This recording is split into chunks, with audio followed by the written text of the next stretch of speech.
ડીસા પાસે કુંપટ ગામે 38 વર્ષ બાદ ન્યાય મળતા શ્રદ્ધાનો સાગર છલકાયો। ડીસા પાસે કુંપટ ગામે શીતળા માતાજીનું મંદિર આ વિસ્તારમાં શ્રદ્ધા અને આસ્થાનું કેન્દ્ર છે। દર વર્ષે ફાગણ વદ સાતમના રોજ મેળો ભરાય છે અને વર્ષે દહાડે પણ અનેક દર્શનાર્થીઓ માતાજીના દર્શને આવતા હોય છે।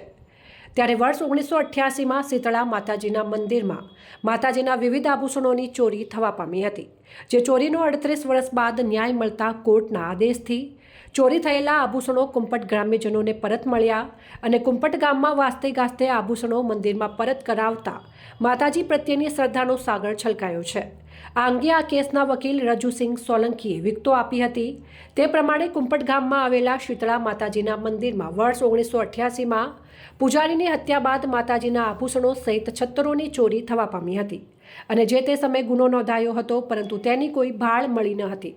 ત્યારે વર્ષ 2016માં ધોળકા ધંધુકા બાજુથી ઝડપાયેલા ચોરોએ ડીસા તાલુકાના કુંપટ ગામમાં શીતળા માતાજીના મંદિરમાં ચોરી કરી હોવાની કબૂલાત કરી હતી, જેને લઈને પોલીસે શીતળા માતાજીના મંદિરમાંથી ચોરી થયેલા આભૂષણો જે સોનીને વેચાણ કર્યા હતા તેની પૂછપરછ કરવામાં આવી હતી અને સોનીએ આ આભૂષણો ગાળી દીધા હતા, પરંતુ તેના વજન પ્રમાણે તેની લગડી બનાવી હતી।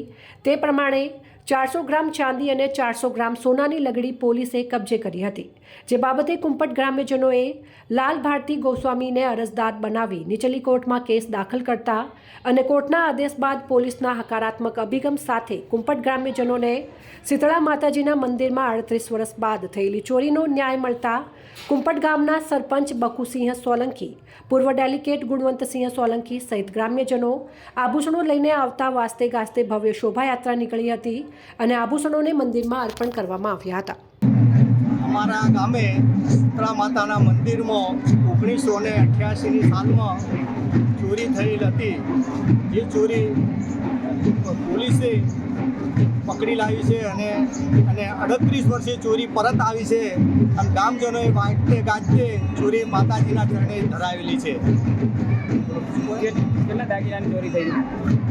એમાં મુગટ ને માતાજીની ચૂડો ને બધું આગળમાં હતું, પણ અત્યારે ચોરોએ ગાળી નાખેલું હતું। અમને મુદ્દા માલમાં અંદર ગાળેલી વસ્તુ મળેલી।